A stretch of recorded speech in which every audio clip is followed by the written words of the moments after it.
slinging spells and taking enemies out with fire, ice, and lightning. Hey there friends, it's Codiak here. Welcome to Legacy Gaming. Today, we're diving into Lost Ark and sharing our ultimate guide to the Sorceress.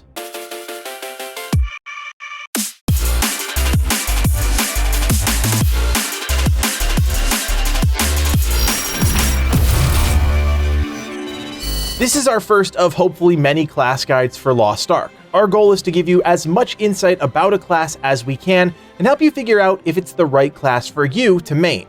This is not an endgame build guide. Those will come much later in a separate video, and the reason for that is simply because they're going to take a lot more analysis and work to put together. Lumping all of that in one video just doesn't make a whole lot of sense. So if you're new to Lost Ark or just looking to check out a new character but don't want to wait till you reach level cap to see if it's any good, you've come to the right place. Keep in mind that because this guide is being made ahead of US launch, minor things like the names of abilities might be slightly different, but overall, things will stay largely the same.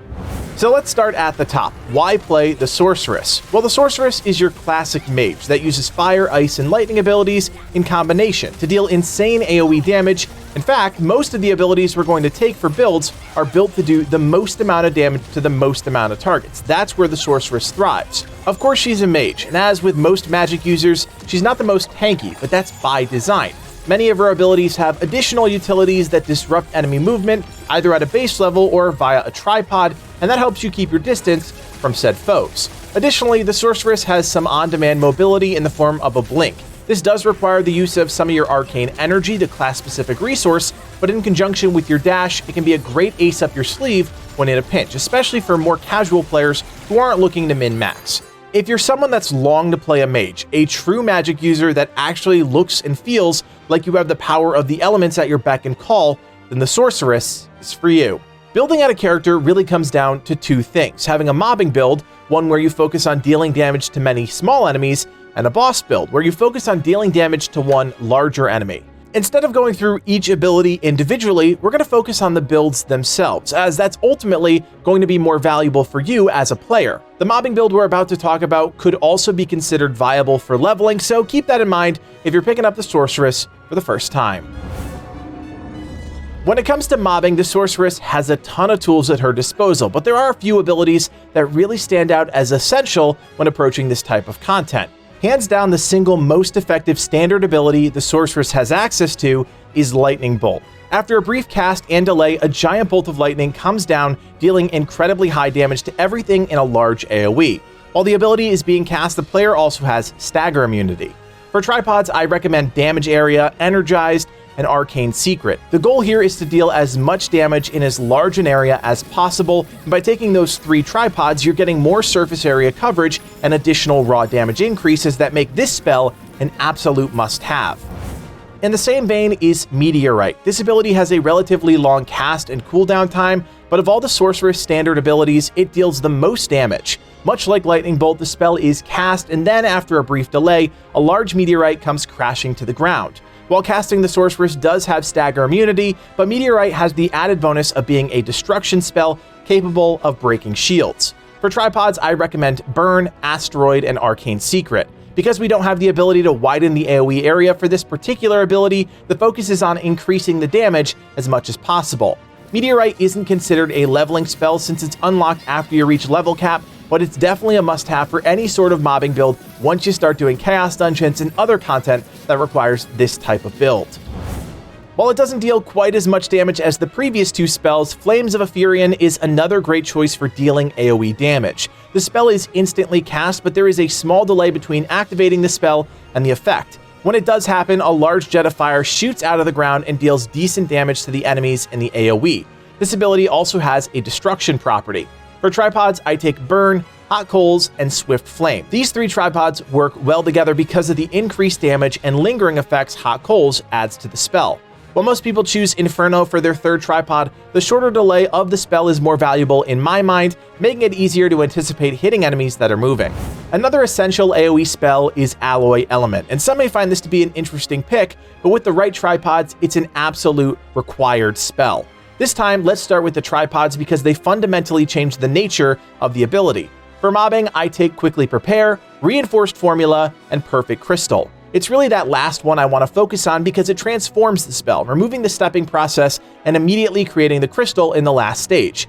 The explosion radius is slightly reduced, but you get increased damage, and that's a solid trade-off for an instant cast with a substantially reduced ramp-up time. With all 3 tripods in place, you essentially have a bomb that you can place on the field, and within a second of placing it, cause an explosion that deals decent damage and has the destruction property. This is a solid choice for mobbing content after the leveling process, but because that 3rd tier tripod requires a substantial amount of points to unlock, you can consider this an optional pick for leveling. Next on our list is Hail of Icicles. This is a targeted spell that allows the sorceress to call down a wave of icicles in a line as targeted by the player. The spell always originates from the character but can be targeted 360 degrees around the sorceress. The spell doesn't have a cast timer but does have a relatively long animation, which means icicles don't hit the ground instantly. For tripods, I choose Quickly Prepare, Through Wounds, and Ice Needles. Reduced cast time and more damage are always good things. While this ability doesn't have the highest damage out there, it's a solid mid-card pick. Much like Alloy Element, Freezing Rain is another ability that is transformed via tripods. For this spell, I recommend taking Chills, Ice Ball, and Mighty Element. Ice Ball is really the tripod worth talking about because it turns the spell into an instant cast, and much like Alloy Element, gives the sorceress an instantly placeable bomb that detonates after a few seconds. With Chills selected, the spell also works as a nice utility to slow down attacking enemies, giving yourself time to reposition, a great option when doing mobbing content. Another solid choice for mobbing is Breath of Undat, and while it's not the most powerful spell, its utility is incredible. Essentially, this is a pushback that allows you to summon a wave that deals damage to enemies in a line and pushes them back. In terms of tripods, I recommend Quickly Prepare, Tsunami, and Spit Flame. With Spit Flame, the wave assumes fire elemental properties that applies Ignite to enemies, giving this ability a damage over time effect. Our final standard ability is Wall of Fire, an instant cast that sends out a wave of fire in a line, dealing damage and leaving behind flames that deal some damage over time. This is considered an important setup move because of the first tripod priority target. Enemies hit by the Wall of Fire then take additional damage from all the sorceress abilities for a short period of time. For the second tripod, I recommend Fire, which expands the area of effect of the spell after it's cast. This results in a much larger wave of fire dealing more damage to more enemies and also applying that amplification. For mobbing builds, most players don't take a third tripod for this ability, but if you want to spend the points, an Unquenchable Flame is your best bet, as it increases the damage you do to lesser minions across the board. Once you unlock your Awakening abilities, you have an important choice to make. Which of the 2 spells do you want to take with you to tackle mobbing content? Most players choose to take Dome of Enwisa, which is a much more predictable spell than Open Skies. When active, a dome surrounds the sorceress. Any enemies caught in the dome take an incredibly high amount of damage and are pulled towards the center. After a few pulses, the dome explodes, dealing even more damage to enemies caught inside. During the cast, the sorceress has full immunity, and if you don't already know, Awakening spells are the ultimate abilities unlocked after you reach level cap and after you complete a small quest line. This spell is on a long 5-minute cooldown, but it's single-handedly the highest damage dealing spell the sorceress has at her disposal. Now that we've covered the mobbing build, let's shift focus and talk about boss builds. Again, a boss build focuses on dealing damage to one primary target, a boss, and as such, we have to make a few changes. Spells that I would continue to use are Lightning Bolt, Wall of Fire, Hail of Icicles, Freezing Rain, Alloy Element, and Meteorite. It's worth noting that some of the spells we've talked about might benefit from slightly different tripod changes, but for the most part, things stay the same. Be sure to do a once-over and swap anything that would be more beneficial in single-target combat. Additional spells added into the mix are Fireball. This is another high damage dealing ability, one of the strongest ones the sorceress can use. After a long cast time, the sorceress summons a ball of fire that moves towards the targeted location. Upon impact, it explodes, dealing damage in an AoE. While casting, the sorceress also has stagger immunity. For tripods, I recommend Burn, Find Weakness, and Arcane Secret, 3 bonuses that increase the overall damage of the fireball. While many people take this spell for mobbing, I believe the cast time and slow travel speed of the projectile just make it too challenging to wield effectively. But when dealing with a single target, the damage is just too great to ignore. Fireball also has the important destruction property. One bossing ability that you might need depending on the content is Vortex Gust, simply because it's the only sorceress ability that can counter an enemy attack. Counters don't work quite the same way as they do in other MMOs, and we actually talked about this in a recent video here. Just scrub ahead to the advanced combat section to learn exactly how it works. Vortex Gust isn't exactly powerful. Truth be told, the only tripod worth taking is quickly prepare in the first tier, but many players don't waste points at all. The value here is the counter. What you take into what bit of content is going to change based on the challenges of that specific piece of content, especially when it comes to bosses. There is no perfect universal build, so be prepared to change things as necessary, but this will give you a strong foundation for both mobbing and boss content. While I won't spend a ton of time talking about the additional spells the sorceress has access to, I think they're worth pointing out and at least explaining why we don't want to use them. Etheric Charge is a low damage dealing projectile that you can enhance with priority target. While that sounds nice, we already used Wall of Fire as our setup, making this irrelevant. Sylphirin's Finger is a neat channeled lightning bolt attack that's okay for single target encounters, but it's challenging to reposition and it falls on the lower end of the mid-tier damaging abilities, making it less than ideal to take. Reverse Gravity is an awesome looking spell, but it's not practical. Because it's a spell that triggers an AoE around the sorceress, it's used more as an escape mechanic than anything else. Although it provides utility, it's not powerful, which is why it's definitely not worth taking. Disastrous Cold is a conal frontal attack that sends out a wave of ice in front of the sorceress. It's an awesome looking ability that suffers due to its poor range and low damage. Pulsating Sphere is just bad. I don't know what else to tell you guys. You summon a small little lightning ball that deals some ticking damage to enemies, but compared to the other AoE abilities at your disposal, it's more of a joke than anything else. Finally, you have Magic Armor, the last standard ability the sorceress can use. In theory, this is great, a defensive spell that gives the players a shield, but right now, with the current balancing, Magic Armor just saps too much of the mana from the sorceress. If you're someone that gets hit a lot, there's value here. When you realize getting hit means you have no mana to deal damage, well then you can see the real issue. Even with enhanced shields reducing the mana cost, it's just a tough pick to make, especially when you have to sacrifice DPS to make it happen. I also want to touch on Open Skies, the other awakening ability. While being used, the sorceress calls down meteors in a large area, dealing relatively high damage and knocking back targets. The problem here is that the locations are random, and randomness is never a good thing when you're talking about DPS. Considering that Dome is such a powerful ability with a knowable hitbox, it's a no-brainer that Open Skies is rarely, if ever, chosen. As the sorceress deals damage to enemies, her arcane gauge fills up, giving her access to two additional abilities, Magic Discharge and Blink. Blink is about as straightforward as it gets, allowing the sorceress to spend 30% of the arcane gauge to teleport towards a selected point. During the Blink, the sorceress is immune to all CC effects but can still take damage. The other ability, Magic Discharge, is a bit more complicated. When the arcane gauge is partially full and Magic Discharge is activated, the sorceress gains a 10% damage buff, as well as a 50% reduction on cast time.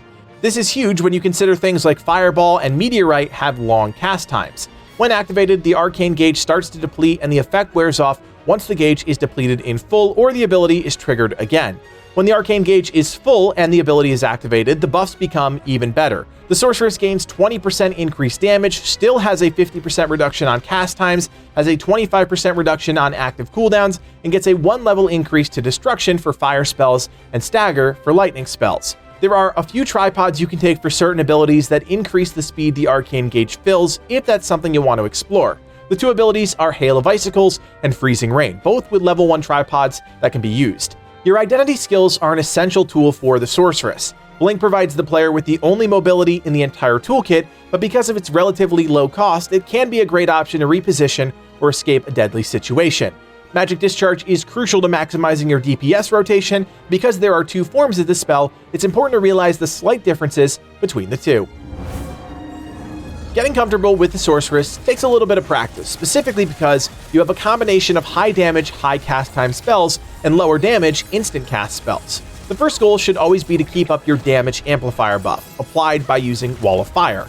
This will allow you to maximize your DPS with other harder hitting abilities like Fireball and Meteorite. If you're pulling a group of enemies, feel free to use one of your more powerful abilities like Lightning Bolt, but once you're in the throes of combat, it becomes important to make use of that damage amplifier window.